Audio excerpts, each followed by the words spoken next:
Hello guys, welcome to Finlearners. My name is Alok. ఇవాల్టి వీడియోలో ట్రేడింగ్లో మోస్ట్ ఇంపార్టెంట్ కాన్సెప్ట్ అయిన సపోర్ట్ అండ్ రెసిస్టెన్స్ గురించి మాట్లాడుకుందాం. ఈ వీడియో ఎండ్ వరకు చూసినట్లయితే మీరు సపోర్ట్ని ఎలా ఐడెంటిఫై చేయాలి అండ్ రెసిస్టెన్స్ని ఎలా ఐడెంటిఫై చేయాలి అండ్ ఆ కీ లెవెల్స్ని ఎలా మార్క్ చేయాలి అనేది తెలుసుకుంటారు. సో లేట్ చేయకుండా వీడియోలోకి వెళ్ళిపోదాం.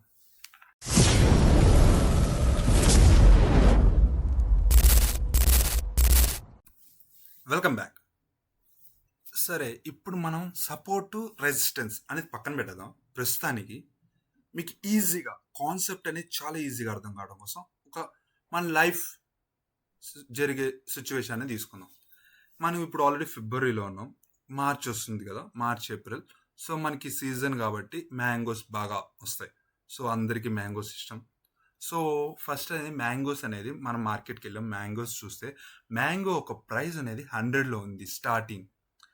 స్టార్టింగ్ మార్కెట్ ప్రైస్ మ్యాంగో వచ్చేసి 100 ఉన్నప్పుడు జనాలు మీన్స్ పీపుల్ అందరూ ఏం చేశారు, 100లో ఉందని చెప్పి బాగా కొన్నారు. సో అప్పుడు డిమాండ్ ఎక్కువగా ఉంది. దాని యొక్క మ్యాంగో యొక్క డిమాండ్ 100 రూపీస్లో అందరూ బాగా తక్కువగా వస్తుంది ఒక మ్యాంగో వచ్చేసి అని చెప్పి ఆల్మోస్ట్ ఏం చేశారు, అందరూ చాలామంది కొనుక్కెళ్ళారు. దానివల్ల సప్లై లేదు, మ్యాంగో యొక్క సప్లై లేదు, డిమాండ్ మాత్రం చాలా ఉంది మ్యాంగోకి. సో దీనివల్ల ఏం చేశారంటే సెల్లర్స్ అంటే ఎవరైతే అమ్మేవాడు ఉన్నాడో వాడు ఏం చేశాడు, దాని ప్రైస్ని 130కి ఇంక్రీజ్ చేశాడు. 130కి ఇంక్రీజ్ చేశాడు. మీరు ఒక వారం తర్వాత వెళ్ళారు.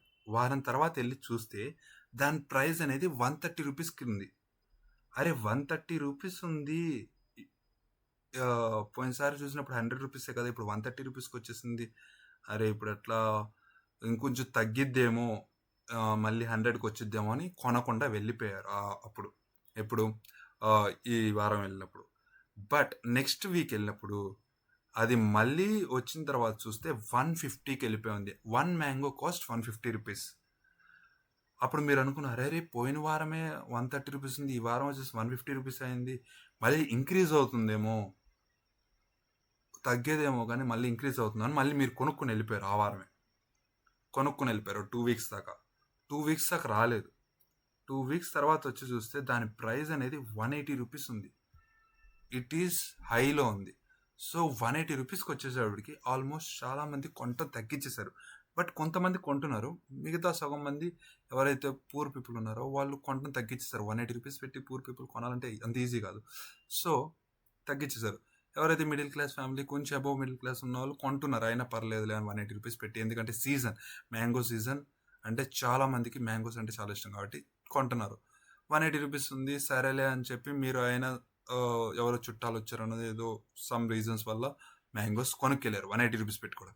మళ్ళీ నెక్స్ట్ వీక్ వచ్చి చూస్తే దాని ప్రైస్ 200కి వెళ్ళిపోయి ఉంది. వాట్, 200 రూపీస్ పర్ మ్యాంగో అంటే ఈవెన్ మిడిల్ క్లాస్ ఫ్యామిలీ కూడా ఇప్పుడు కొనలేదు. సో ఏం చేస్తారు, ఆటోమేటిక్గా కొనటం మానేస్తారు. దానివల్ల డిమాండ్ పడిపోతుంది. డిమాండ్ పడిపోయిందంటే సప్లై పెరిగిపోతుంది. సప్లై పెరిగిపోయి డిమాండ్ పడిపోయింది అనుకోండి, ఆటోమేటిక్గా ఏమవుతుంది, ప్రైస్ డ్రాప్ అవుతుంది. ప్రైస్ డ్రాప్ అయ్యి ఇది అరౌండ్ 160కి వచ్చేసింది. నెక్స్ట్ వీక్ వెళ్ళి చూస్తే అప్పుడు మనకు 160కే ఒక మ్యాంగో వస్తుంది 200 నుంచి. మీరేమనుకున్నారు, 160కి వస్తుంది కదా, సో ఇంకా డ్రాప్ అవ్వచ్చు అని అనుకున్నారు. కొంతమంది ఏంటి, 160కి వచ్చింది ఇప్పుడు కొంటే బెటర్, మళ్ళీ తర్వాత పెరగొచ్చేమో అనుకుని కొంతమంది కొనుక్కున్నారు. కొనడం వల్ల మళ్ళీ డిమాండ్ పెరిగింది, సప్లై తగ్గింది. అప్పుడు మళ్ళీ అది దాని రేట్ వచ్చేసి 190కి వెళ్ళింది. మీరు ఆ వారం వెళ్ళి చూస్తే 190 ప్రైస్. వామ్మో 190 ప్రైస్ ఉంది ఏంటి, ఇంతలా పెరుగుతుంది, ఇంతలా తగ్గుతుంది, మ్యాంగో ప్రైస్ ఇంత ఉందా అని అనుకుని మీరు కొనకుండా వెళ్ళిపోయారు. అప్పుడు చాలామంది కూడా 190కి వచ్చేసింది కాబట్టి ఎవరు కొనలా. ఆల్మోస్ట్ 200 దగ్గర ఉంది. సో ఆల్మోస్ట్ ఎవరు కొనలా. మళ్ళీ డిమాండ్ పడిపోయింది, ఆటోమేటిక్గా సప్లై పెరిగిపోయి మళ్ళీ డౌన్వర్డ్కి ట్రావెల్ స్టార్ట్ అయింది. మీన్స్ ప్రైస్ డ్రాప్ అవుతూ కిందకు వచ్చేసింది. ప్రైస్ డ్రాప్ అయ్యి ఆల్మోస్ట్ మీకు అరౌండ్ 130 రూపీస్కే మళ్ళీ ఫస్ట్ ఉన్న 130 రూపీస్కే వచ్చేసింది. 130 రూపీస్కి వచ్చినాక మళ్ళీ కొనటం మొదలెడతాడు. 130కి వచ్చిందంటే 190 నుంచి 130కి వచ్చిందంటే ఆటోమేటిక్గా మ్యాంగోస్ మళ్ళీ కొనటం మొదలెడతారు. కొనటం మొదలెట్టినాక మళ్ళీ ప్రైస్ ఇంక్రీజ్ అవుతుంది. డిమాండ్ పెరిగి 150 రూపీస్కి వెళ్ళింది. 150కి వెళ్ళినాక మళ్ళీ కొంతమంది తగ్గించేశారు కొనటం తగ్గించేయడం వల్ల మళ్ళీ డ్రాప్ అయ్యి మళ్ళీ ద లెవెల్ ఆఫ్ 100 లెవెల్కి వచ్చేసింది. సో ఎక్కడి నుంచి స్టార్ట్ అయిందో అదే లెవెల్కి వచ్చేసింది. ఆ లెవెల్ 100కి వచ్చినాక ఇప్పుడు డిమాండ్ పెరిగిపోతుంది. సప్లై ఉంది, డిమాండ్ కూడా పెరిగిపోతుంది. దీనివల్ల ఏంటి, డిమాండ్ 100 రూపీస్కి వచ్చిందని అంతేంటి, అంతకుముందు అక్కడ 200 దాకా వెళ్ళింది, ఇప్పుడు 100కి వచ్చింది. సో ఇప్పుడు కొనుక్కుంటే మళ్ళీ ఫ్యూచర్లో పెరిగినా పర్లేదు, ఇప్పుడు ఉన్నాయి వాడుకోవచ్చు కాబట్టి అని చెప్పి ఆల్మోస్ట్ ఏం చేస్తారు, చాలామంది జనాలందరూ ఏం చేస్తారు, 100 రూపీస్ కొనడానికి వెళ్ళిపోతారు. సో దానివల్ల డిమాండ్ పెరిగిపోతుంది, సప్లై తగ్గిపోతుంది ఆటోమేటిక్గా. మళ్ళీ 100 నుంచి మనకి మళ్ళీ ఇంక్రీజ్ అవుతుంది ప్రైస్ అనేది మళ్ళీ ఇంక్రీజ్ అవుతుంది. 150కి వెళ్ళింది, మళ్ళీ 150 నుంచి మళ్ళీ కొంచెం డౌన్ అయ్యి 130కి వచ్చింది. మళ్ళీ కొనటం మానేశారు. 100 నుంచి కొన్న వాళ్ళు 2 వీక్స్ దాకా రాలేదు, ఆటోమేటిక్గా డ్రాప్ అయింది ప్రైస్. మళ్ళీ 130కి వచ్చేటికి మళ్ళీ ఇంక్రీజ్ అయింది, డిమాండ్ పెరిగి ఆటోమేటిక్గా 180కి వెళ్ళింది. 180కి వెళ్ళినాక మళ్ళీ ప్రాస్ డ్రాప్ అయ్యి 150కి వచ్చింది. 150కి వచ్చి 150 నుంచి మళ్ళీ మనకి ఆటోమేటిక్గా ప్రైస్ ఇంక్రీజ్ అయింది, డిమాండ్ పెరిగి 200 రెసిస్టెన్స్కి వెళ్ళింది, 200 రూపీస్కి వెళ్ళింది. 200కి వచ్చేటికి ఎవరు కొనలేదు మళ్ళీ. సో మళ్ళీ ప్రైస్ డ్రాప్ అయింది 150కి డ్రాప్ అయింది. 150కి డ్రాప్ అయ్యి మళ్ళీ ప్రైస్ ఇంక్రీజ్ అయింది. ఈసారి 200 అనేది ఆల్మోస్ట్ వెళ్తుందని అందరికీ తెలుసు కాబట్టి ఈ 200 దగ్గరికి వచ్చేసరికి మనకి సీజన్ ఎండింగ్కి వచ్చేసింది అనుకుందాం. సీజన్ ఎండింగ్కి వచ్చేసింది. 200 ఎండింగ్కి వచ్చినప్పుడు సీజన్ ఎండింగ్ అయిపోతుంది కదా, అయితే లాస్ట్ మనకి మళ్ళీ ఎప్పుడో మళ్ళీ వచ్చే 1 ఇయర్ దాకా వెయిట్ చేయాలి. సో కొనుక్కుని వెళ్దామని 200 రూపీస్ పెట్టి కూడా కొంతమంది కొనుక్కెళ్తున్నారు. అప్పుడు ఏదైతే ఈ 200 రూపీస్ లెవెల్ ఉందో అది బ్రేక్ అయిపోతుంది. అప్పుడు ఇంకొంచెం పైకి వెళ్ళింది, లైక్ అరౌండ్ 240 230 దాకా వెళ్ళింది. బట్ 230 240కి వెళ్ళినాక మళ్ళీ కొనటం మానేశారు. మళ్ళీ ఆటోమేటిక్గా ఏమైంది, ప్రైస్ డ్రాప్ అయిపోయింది. మళ్ళీ ప్రాస్ డ్రాప్ అయిపోయి 180 170కి వచ్చేసింది. 170కి వచ్చేసి అక్కడి నుంచి మళ్ళీ డౌన్ఫాల్ స్టార్ట్ అయింది. కొంచెం ఇంక్రీజ్ అవ్వడం 190 అలా, మళ్ళీ డ్రాప్ అవ్వడం డౌన్వర్డ్స్. మళ్ళీ ప్రైస్ కొంచెం ఇంక్రీజ్ అవ్వడం 170 160 అలా, మళ్ళీ డ్రాప్ అయ్యి 130కి. మళ్ళీ కొంచెం ప్రైస్ ఇంక్రీజ్ అయ్యి 150కి అలా, మళ్ళీ డ్రాప్ అయ్యి 100కి.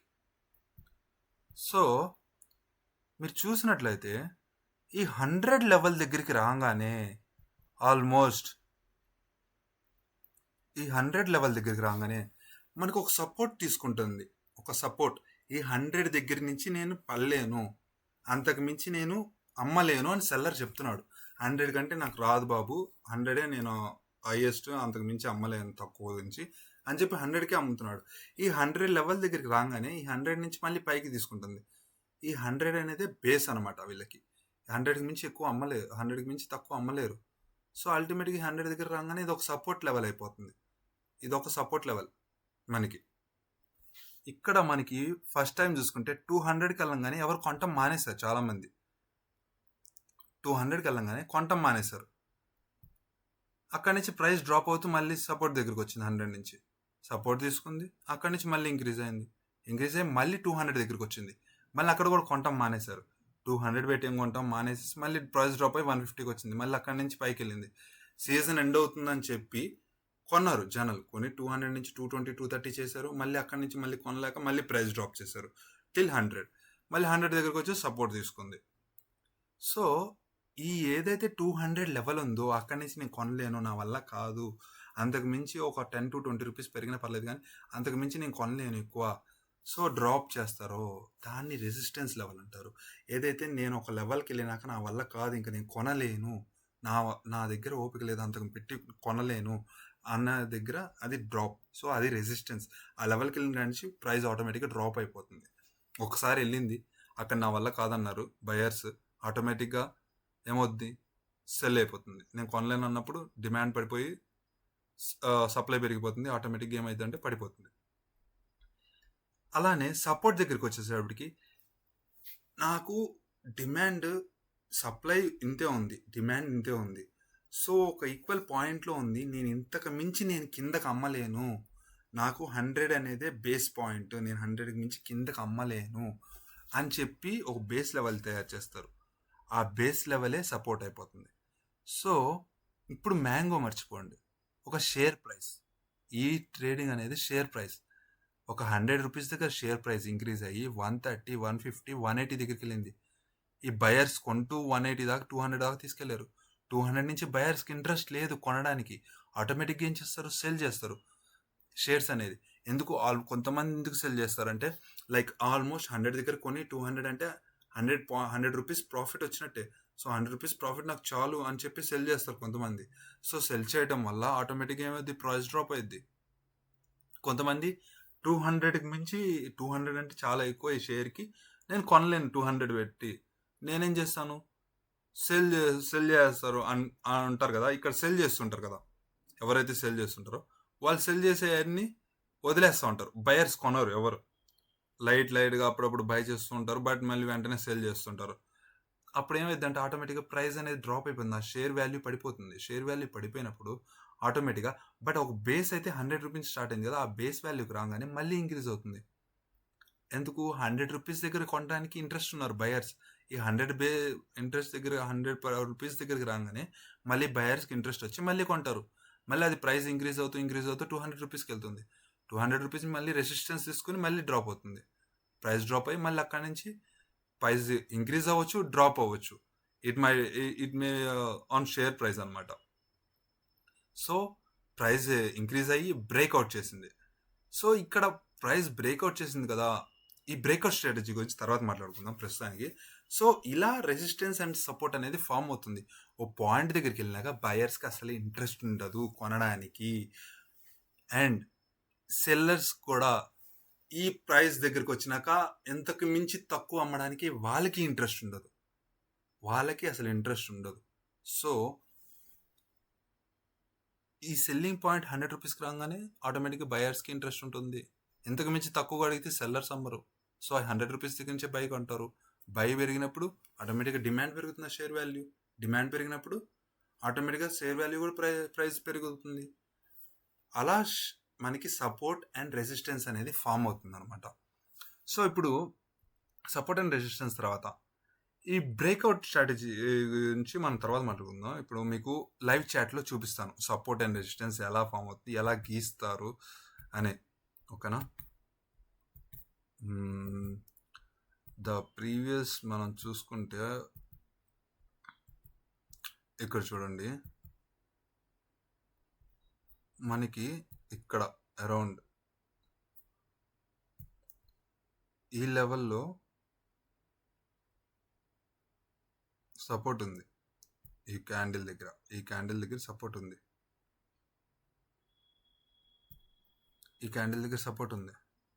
ఫస్ట్ ఇక్కడ నుంచి ఇక్కడ దాకా ప్రైస్ ఇంక్రీజ్ అయింది. ఎక్కడి నుంచి, లైక్ 2904 నుంచి ప్రైస్ ఇంక్రీజ్ అయ్యి 2910 దాకా వెళ్ళింది. అక్కడి నుంచి బయర్స్కి ఇంట్రెస్ట్ లేదు కొనడానికి, ఆటోమేటిక్గా ప్రైస్ డ్రాప్ అయిపోయింది. ప్రైస్ డ్రాప్ అయ్యి కిందకి ఇంకా వెళ్ళింది. కిందకి వెళ్ళిన తర్వాత ఇక్కడ ఒక సపోర్ట్ ఫామ్ చేసింది. ఇంతకు మించి సెల్లర్ అంటున్నాడు, ఇంతకు మించి నేను తక్కువకు అమ్మలేను, ఇంతకు మించి నేను తక్కువకు అమ్మలేను, ఇంతకు మించి నా వల్ల కాదు, నేను అమ్మలేను అని చెప్పాడు. అరౌండ్ ద ప్రైస్ 2896 దాకా, అంతకు మించి నేను తక్కువకు అమ్మలేను అన్నాడు. సో ఇక్కడి నుంచి వాడు ఏం చేస్తాడు, సో అంతకు మించి తక్కువగా అమ్మలేను అన్నాడు కాబట్టి ఈ ప్రైస్నే మనం ఇక్కడ నుంచి బై చేద్దామని చెప్పి బయర్స్ బై చేయడం మొదలెట్టారు. సో బయర్స్ బై చేయడం మొదలెట్టినప్పుడు మళ్ళీ వెళ్ళింది అప్ సైడ్కి వెళ్ళి మళ్ళీ 2009 ఆర్ 2010 వచ్చేటప్పటికి బయర్స్కి ఇంట్రెస్ట్ లేదు, అంతకుమించి నేను కొనలేను, ఇక నాకు చాలు, ఇంత ప్రాఫిట్ వచ్చింది. 896 దగ్గరకు ఉన్నప్పుడు 2009-10 అంటే ఆల్మోస్ట్ చాలా మంచి ప్రాఫిట్ వచ్చింది. సో ఇక్కడ నుంచి నేను అమ్మేస్తాను అని చెప్పి ఏం చేస్తారు, బయర్స్ సెల్ చేయడం మొదలెడతారు. అది ఎవరిదైతే షేర్స్ కొన్నారో వాళ్ళది షేర్స్ అమ్మడం మొదలెట్టినప్పుడు ఇది ఆటోమేటిక్గా ఏమైంది, ప్రైస్ డ్రాప్ అయిపోయింది. డ్రాప్ అయిపోయి సేమ్ లెవెల్కి వచ్చింది. సో ఈ సేమ్ లెవెల్కి వచ్చినప్పుడు సెల్లర్ ఏమంటాడు, నాకు ఇంతకంటే తక్కువ రాదయ్యా, సో ఇంతకు అమ్ముతాను నేను అంటాడు. సో మళ్ళీ బయర్స్ ఏం చేస్తారు, మళ్ళీ కొనడం మొదలెట్టి ఈ లెవెల్ వచ్చేటప్పటికి ఆల్రెడీ ఈ లెవెల్ని ఏం చేశారు, 2 సార్లు రిజెక్ట్ చేశారు బయర్స్ అనేవాళ్ళు. సో సెల్లర్స్ సప్లై లేదు, మార్కెట్ ఇది చాలా క్రూషియల్ టైము. ఇప్పుడు కొనాలి, కంపల్సరీ కొనాల్సి ఉంటుంది. ఎందుకంటే ఎండ్ అయిపోతుంది. ఇది మ్యాంగో అనుకోండి, సీజన్ ఎండ్ అయిపోతుంది, కొనాల్సిందే, కొనుక్కోవాలి, తర్వాత తినలేము అనుకున్న వాళ్ళు ఏం చేస్తారు, కొంటారు. అది కొన్నప్పుడు ఏమైంది, ఆటోమేటిక్గా ఇంక్రీజ్ అయిపోతూ ఉండిద్ది. ఆటోమేటిక్గా బ్రేక్అవుట్ అయిపోయింది స్ట్రాటజీ అనేది. ఏంటి, రెసిస్టెన్స్ అనేది బ్రేక్ అయిపోయింది. బ్రేక్ అయిపోయి కొత్త క్యాండిల్స్ అయితే ఫామ్ చేసింది. ఇక్కడ చూస్తే మనకి ఒక గ్రేట్ క్యాండిల్ని అయితే ఫామ్ చేసింది. మీన్స్ హెవీ క్యాండిల్ అనమాట ఇది, బయింగ్ సైడ్ హెవీ క్యాండిల్. ఇక్కడి నుంచి ఫస్ట్ క్యాండిల్ ఇక్కడ కిందకు వచ్చింది, సెకండ్ క్యాండిల్ కొంచెం పైకి ఫామ్ అయ్యి దీని నుంచి గ్రేట్ ఫామ్ క్యాండిల్ చేసింది. ఇక్కడ మనకి బ్రేక్అవుట్ స్ట్రాటజీ అనేది, ఈ బ్రేక్అవుట్ స్ట్రాటజీ ఏంటంటే ఫాల్స్ బ్రేక్అవుట్ అని ఒకటి ఉంటుంది. లైక్ ఫాల్స్ బ్రేక్అవుట్ మీకు ఫస్ట్ చూపించినాక దాని గురించి చెప్తాను. సో మీరు ఇక్కడ చూసినట్లయితే